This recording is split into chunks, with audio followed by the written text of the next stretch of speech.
Hello friends, welcome to Sky Study channel. How are you all? I hope you all are doing well. So in this video, we will discuss about the quotation marks. आपने अगर मेरी पिछली video देखी है तो हमने विराम चिन्ह यूज स्टार्ट किए हैं। तो विराम चिन्ह में एक टाइप थी उदाहरण चिन्ह।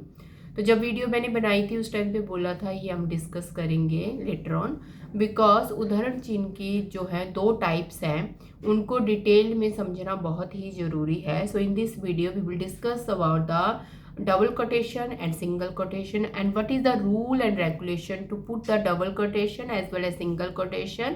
And one more thing, when we will put this double quotation, we will also put full stop. So you should know whether we have to put full stop inside the quotation or outside the quotation.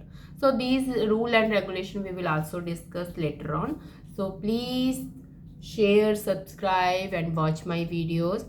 Okay, so let's start the video. उदाहरण चिन्ह means quotation marks.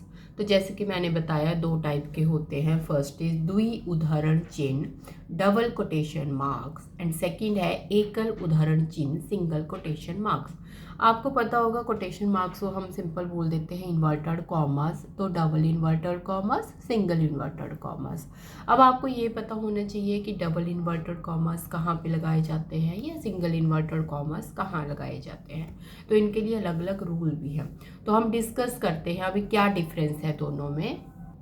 अगर हम double quotation की बात की जाए, ठीक है, तो जो डबल कोटेशन है वो मेनली डायरेक्ट स्पीच में यूज़ होता है। मुख्य वाक्य या किसी के सीधे बोले गए शब्द के साथ डबल कोटेशन यूज़ किया जाता है। ठीक है, ये हो गया फर्स्ट कि कहाँ पे डबल कोटेशन यूज़ होता है, जब हम डायरेक्ट स्पीच जो है वाले वाक्य यूज़ करते हैं। फॉर एग्जाम्पल जब माँ जो है कुछ बोलती है, मदर कुछ बोलती है, क्या बोल रही है, वो डबल कोटेशन, वो डायरेक्ट स्पीच है।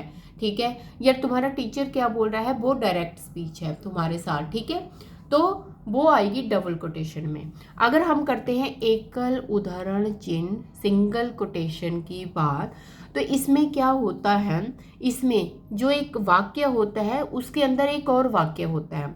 Means double quoted sentences to indicate quote inside a quote. For example teacher ने कहा कि महात्मा गांधी ने ऐसा कहा था। जो टीचर की बात है, ठीक है, और उसके अंदर उन्होंने महात्मा गांधी की बात भी रखी, तो ये हो गया डबल कोटेड सेंटेंसेस। मतलब टीचर ने भी कहा और महात्मा गांधी ने भी कहा, तो वो हो गया एकल उदाहरण चिन्ह। उन पे हम एकल उदाहरण चिन्ह लगाते हैं ऐसे वाक्यों पर। फॉर एग्जाम्पल, अभी आपको एग्जाम्पल से क्लियर होगा। अगर आपने डबल कोटेशन, जैसे मैंने बताया डायरेक्ट स्पीच होती है, जैसे माँ ने कहा जल्दी सो जाओ। ओके, तो माँ ने जो है बच्चे को डायरेक्ट बोला, डायरेक्ट स्पीच हो गई वो। ठीक है, माँ ने किसको कहा, बच्चे को कहा, वो डायरेक्ट स्पीच हो गई।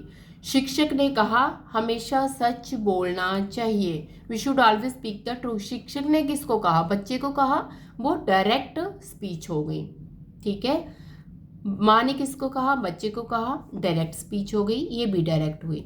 अगर हम एकल उदाहरण की बात करें तो यहाँ पे देखिए शिक्षक ने कहा, शिक्षक ने क्या कहा कि महात्मा गांधी ने कहा था सत्य ही ईश्वर है।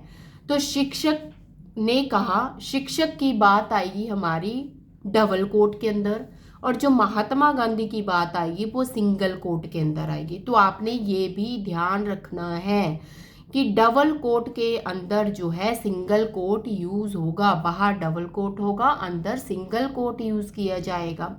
अगर आपने एक बात नोटिस की होगी, यहाँ पे मैंने फुल स्टॉप लगाया है और फुल स्टॉप के बाहर जो है इन्वर्टेड कॉमर्स लगाए हैं। ठीक है, क्यों, अभी इसका रूल है। ठीक है, मैं अंदर भी तो लगा सकती थी, नो, वो इनकरेक्ट हो जाएगा। तो ये इसके लिए रूल है जो हम वीडियो के एंड में पढ़ेंगे। पहले आप इसको समझ लीजिए।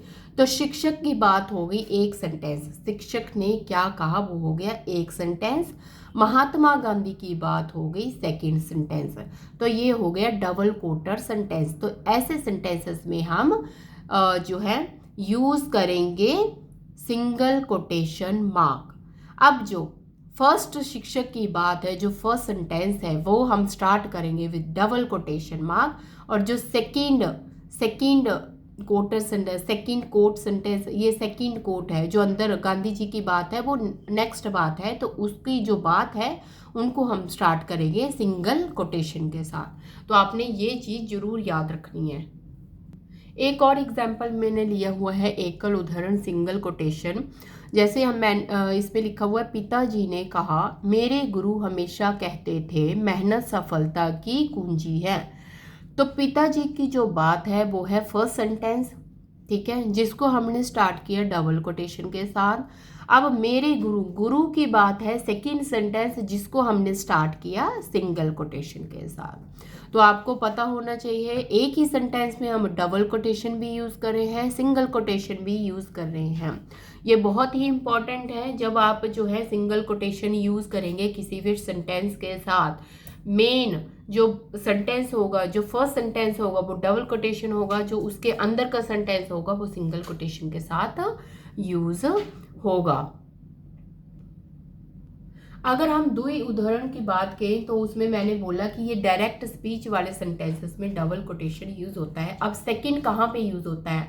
डबल कोटेशन जो है दो जगह पे यूज़ होते हैं। फर्स्ट, जब डायरेक्ट स्पीच होती है तो वहाँ पे डबल कोटेशन होता है, और सेकंड कहाँ पे होता है? जब हम किसी शब्द या मुहावरा को जो है अलग से दिखाना चाहते हैं, एम्फेसाइज करना चाहते हैं, उस शब्द को जो है हम दिखाना चाहते हैं। जैसे मैंने बोला मुझे पसंद है, क्या, कौन सा शब्द मुझे पसंद है शब्द सच्चाई, ठीक है। तो आपने देखा होगा डबल कोटेशन यूज़ किया।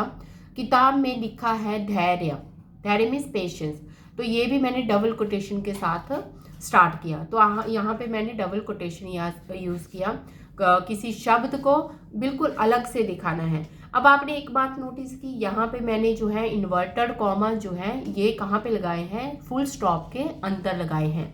जबकि लास्ट सेंटेंसेस में आपने देखा होगा, यहाँ पे देख लीजिए, यहाँ पे जो है पूरा सेंटेंस मैंने लिखने के बाद जो है पहले फुल स्टॉप लगाया है, उसके बाद इन्वर्टेड कॉमा लगाया है। तो इसके लिए अलग से रूल है। आई होप कि ये द्वि उदाहरण चिन्ह और एकल उदाहरण चिन्ह के एग्जाम्पल आपको क्लियर होंगे। और द्वि उदाहरण दो जगह पे लगाया जाता है, डायरेक्ट स्पीच में या फिर किसी शब्द या मुहावरे को अलग से दिखाने के लिए, ठीक है। अब इनके नियम क्या हैं? अब आपको पता कैसे चलेगा कि आपको जो है फुल स्टॉप के बाद इन्वर्टेड कॉमा लगाने हैं या फुल स्टॉप के अंदर इन्वर्टेड कॉमा लगाने हैं? तो याद रखिए, जब भी आप पूरा वाक्य, पूरा सेंटेंस, जैसे चाहे वो सिंगल कोटेशन हो या डबल कोटेशन हो, अगर आप पूरा सेंटेंस लिख रहे हैं तो सबसे पहले हम उदाहरण चिन्ह लगाएंगे, उदाहरण चिन्ह, उसके बाद पूर्ण विराम जो है अंदर लगाया जाएगा उदाहरण चिन्ह के, ठीक है। अगर मुहावरा और शब्द है तो उदाहरण चिन्ह, उसके बाद पूर्ण विराम जो है बाहर लगाया जाएगा, ठीक है। इसका मतलब क्या है? जैसे मैंने कोई सेंटेंस लिखा तो पहले हम लगाएंगे फुल स्टॉप, उसके बाद उदाहरण चिन्ह, पूर्ण विराम के अंदर आएंगे, पूर्ण विराम अंदर आएगा, उसके बाद उदाहरण चिन्ह आएंगे, ठीक है। चाहे वो द्वि उदाहरण चिन्ह हो या फिर एकल उदाहरण चिन्ह हो। अगर हम यहाँ पे किसी शब्द और मुहावरे को अलग से दिखाना है तो हम क्या करेंगे? उदाहरण चिन्ह और उसके बाद फुल स्टॉप लगाएंगे। तो ये भी रूल है, आपने ये ध्यान रखना है कि आप वाक्य लिख रहे हो या फिर शब्द दर्शा रहे हो, तो उस हिसाब से जो है आपने पूर्ण विराम भी लगाना है। तो फ्रेंड्स, आई होप जो है ये आपको दोनों क्लियर होंगे, कोटेशन, सिंगल कोटेशन और डबल कोटेशन। तो मिलते हैं नेक्स्ट वीडियो के साथ। Bye bye friends.